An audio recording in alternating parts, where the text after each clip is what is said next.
Sementara itu tetangga korban mengaku tidak mencurigai gerak-gerik pelaku. Bahkan sebelum penemuan jenazah keempat anak tersebut, pelaku sempat meminta dibelikan minuman.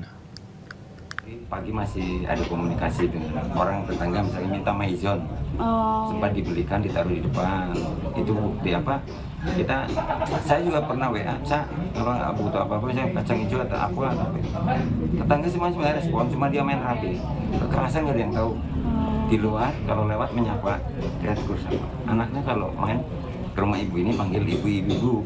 Kalau ada orang-orang pada jajan dia misalkan itu ya kadang ada yang beliin. Hampir 2 tahun di sini tidak ada kecenderungan ke arah itu. Semua orang di sini kayak kaget. Begitu. Kejadian dalam minggu ini itu semuanya nggak percaya. Ayah dari korban? Kepala 4. Oh, kepala 4. Tapi memang dia tipikalnya memang dia sangat sama kekeluargaan juga dan sama warga juga. Warga kan tertutup nggak? Sampai ke intern itu, cuman kalau dia keluar kita menyapa Jumat kan tetap sholat Jumat. Sebatas itu jemur baju atau apa, udah. Terpancar bahwa dia ada bentuk kayak rasa pengen bunuh diri atau membunuh anak-anaknya dalam keadaan mungkin dalam segi psikolognya agak berbeda gitu, Pak. Selama hampir 2 tahun di sini tidak ada kecenderungan ke arah itu. Semua orang di sini kayak kaget. Begitu.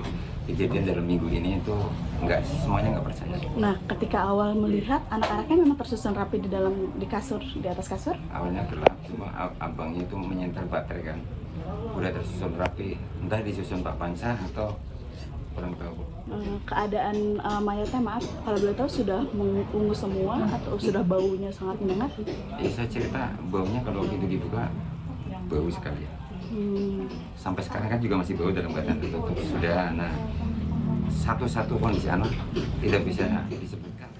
Dan untuk membahas informasi selengkapnya kami telah terhubung dengan Wakasat Reskrim Polres Metro Jakarta Selatan, Kompol Henrikus Yosi. Selamat malam, Pak Henry. Selamat malam, Davi. Dan nanti juga akan bergabung bersama kami psikolog forensik Reza Indragiri yang nanti akan bergabung. Saya langsung ke Pak Henry. Pak Henry, berdasarkan keterangan sebenarnya sebelum kejadian ditemukan 4 jasad anak ini, sebelumnya bahwa ibu dari korban juga sempat mengalami kekerasan. Bagaimana kronologinya ketika itu? Ya, jadi ada peristiwa yang terjadi sebelum ditemukannya 4 jenazah di hari Rabu 6 Desember 2023 ini. Yakni pada hari Sabtu tanggal 2 Desember 2023, suami istri ini terlibat konflik. Di mana sang suami, yakni PD, melakukan kekerasan atau penganiayaan terhadap istrinya, yakni MB. Hal itu mengakibatkan adanya luka benturan dari istri karena pada saat kejadian tersebut, menurut keterangan dari pelapor yang adalah adik dari si istri, bahwa kakaknya dibenturkan kepalanya dan kemudian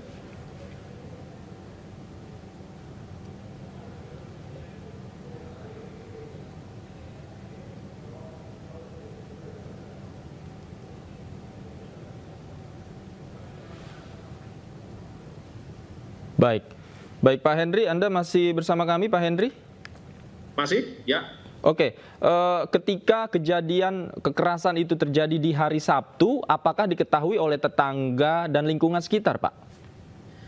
Dari hasil pemeriksaan terhadap beberapa saksi di sekitar TKP, bahwa ada sejumlah saksi yang mengetahui terjadinya konflik atau terjadinya peristiwa kekerasan yang dialami oleh si istri.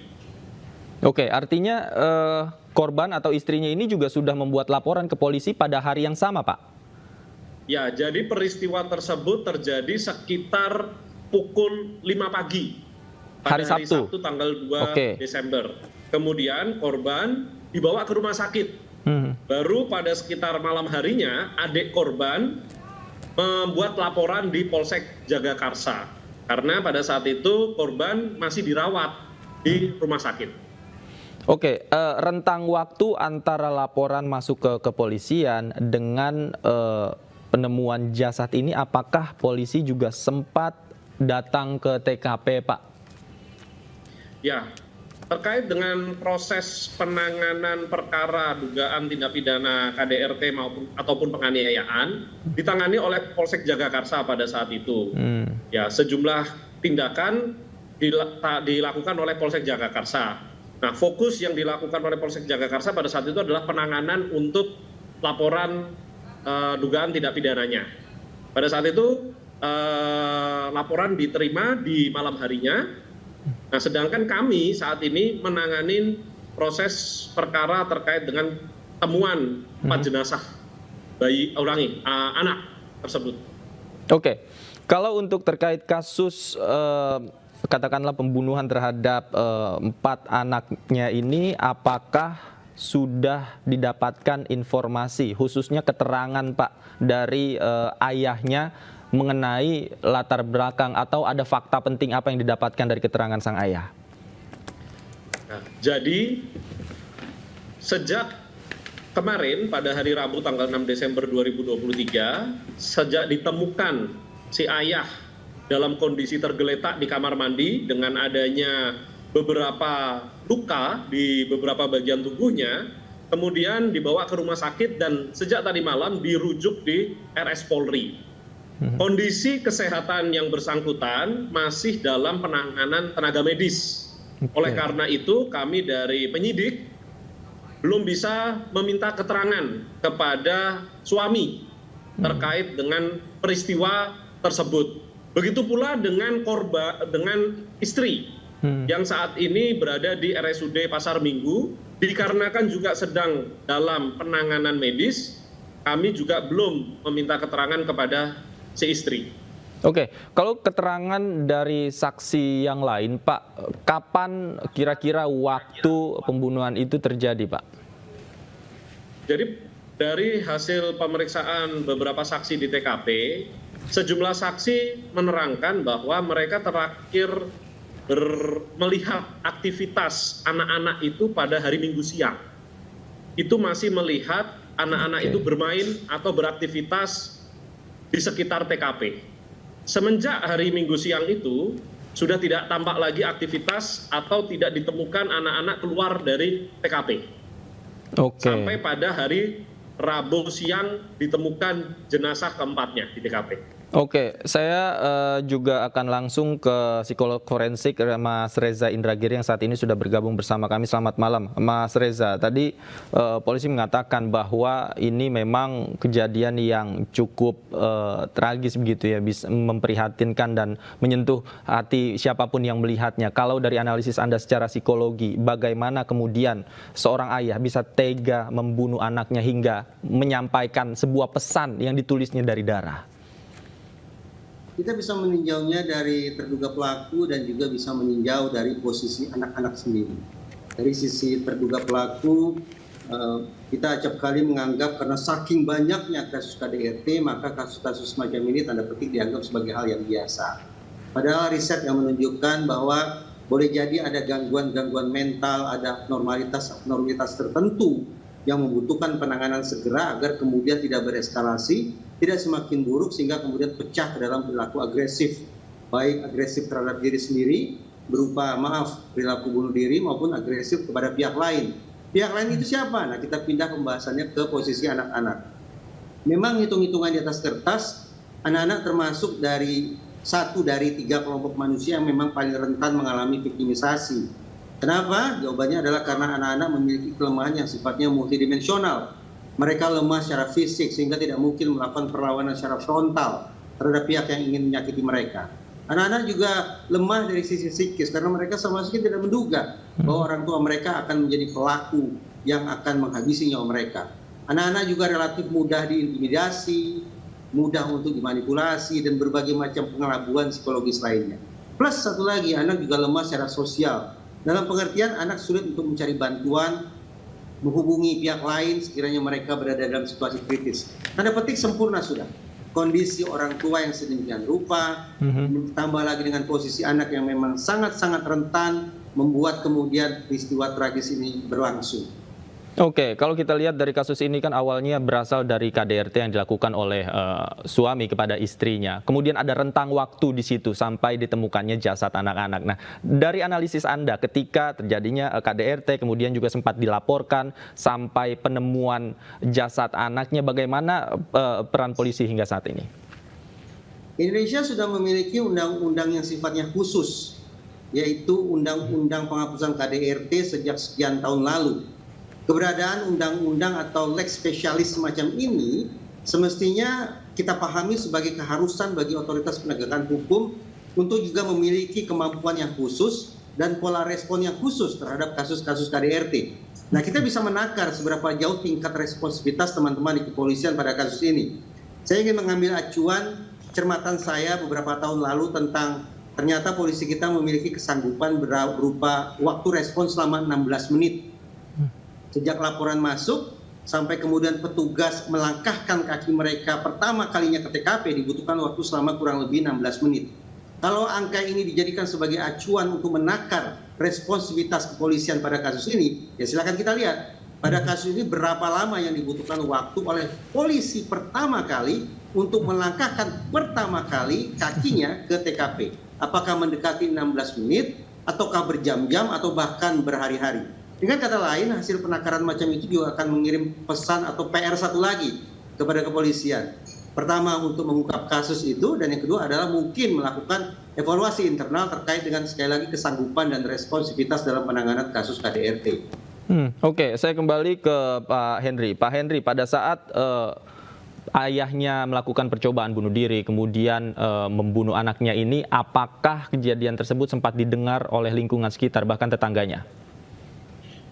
Jadi peristiwa percobaan bunuh diri yang diduga dilakukan oleh si bapak itu terhadap dirinya sendiri sama sekali tidak diketahui oleh para saksi atau tetangga di sekitarnya.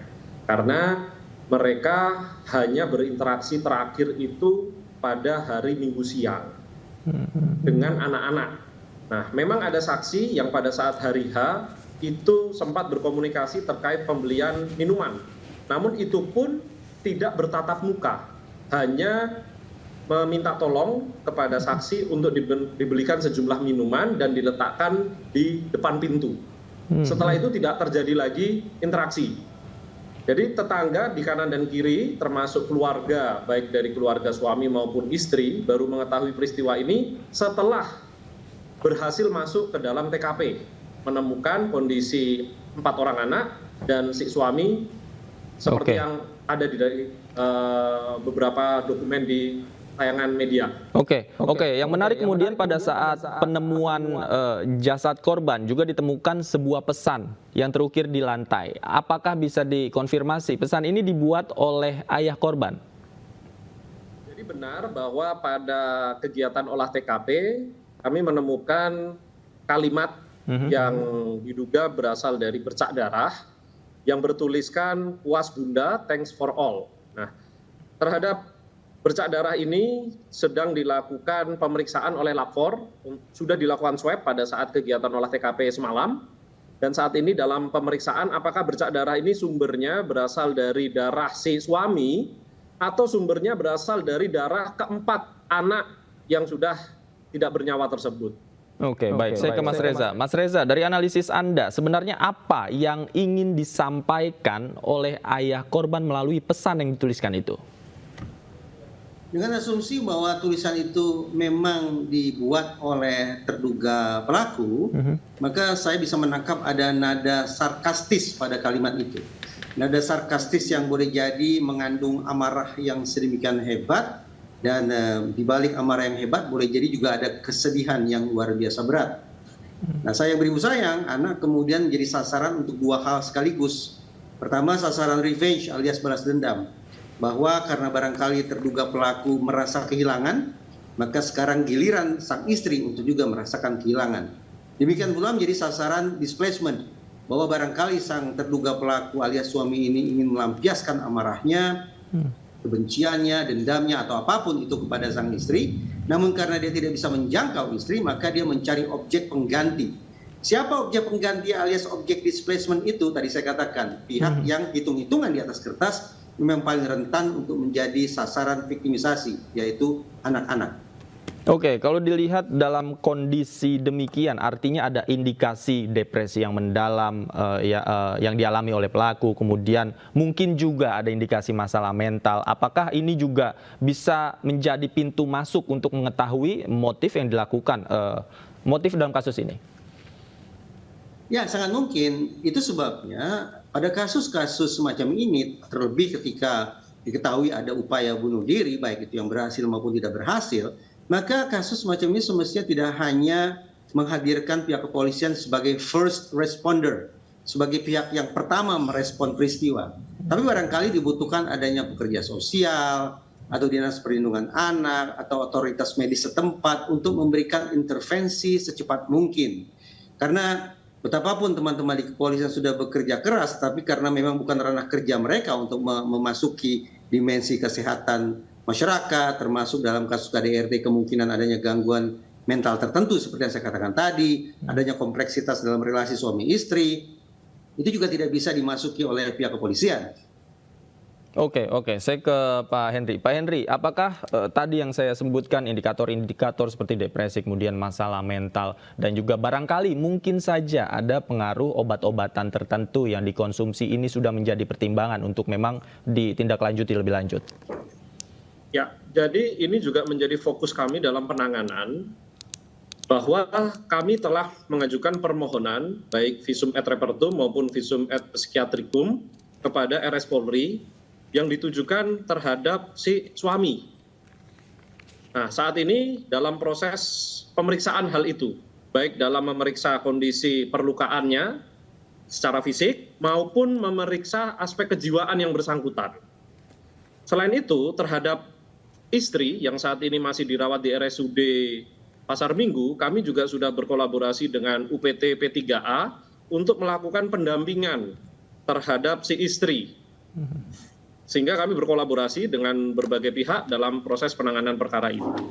Oke, baik. Saya ke Mas Reza kembali. Mas Reza, artinya bisa disebut istri pelaku ini tidak hanya sebagai korban kekerasan fisik, namun juga mungkin saja ketika mendengar anak-anaknya mengalami peristiwa ini akan terganggu mentalnya. Bagaimana kemudian upaya pemulihan dari sisi psikologis dan juga fisik yang tepat dan efektif kepada istrinya? Saya bayangkan istri ini mengalami viktimisasi berulang. Viktimisasi pertama tak lain tak bukan terkait dengan KDRT yang sudah dia alami. Viktimisasi kedua paling tidak terkait dengan bagaimana akhirnya dia harus kehilangan 4 orang darah dagingnya sendiri. Hitung-hitungan di atas kertas, seseorang yang mengalami viktimisasi berulang atau viktimisasi majemuk semacam ini membutuhkan perhatian yang ekstra ketimbang mereka-mereka yang mengalami viktimisasi tunggal. Apa saja yang harus dilakukan? Sudah barang tentu protokolnya adalah dimulai dengan intervensi kepada fisik yang bersangkutan. Cederanya, lukanya, patah tulangnya, atau sejenisnya, segala macam bentuk perlukaan pada fisik itu yang harus pertama kali diintervensi, diobati. Baru kemudian secara berangsur penanganan secara psikologis. Dan setelah itu berangsur pula ke tahap ketiga, yaitu intervensi moral eksistensial. Nah, berapa lama itu waktu dibutuhkan untuk sembuh? Kembali ke masing-masing individu. Dibutuhkan adanya dukungan dari pihak keluarga, termasuk kepastian dari teman-teman di kepolisian bahwa proses hukum berlangsung dengan tuntas, menyeluruh, objektif, dan transparan. Kepastian proses hukum juga akan memunculkan efek penyembuhan atau therapeutic effect kepada pihak-pihak yang merasa dirugikan, termasuk pihak istri. Baik, proses hukum harus dilakukan secara tuntas. Terima kasih Mas Reza Indragiri. Pak Henry juga kita nantikan terus, kita pantau terus proses hukumnya nanti seperti apa perkembangannya. Terima kasih banyak sudah meluangkan waktu bersama kami di Anyus Sore. Selamat malam, sehat selalu Bapak-Bapak.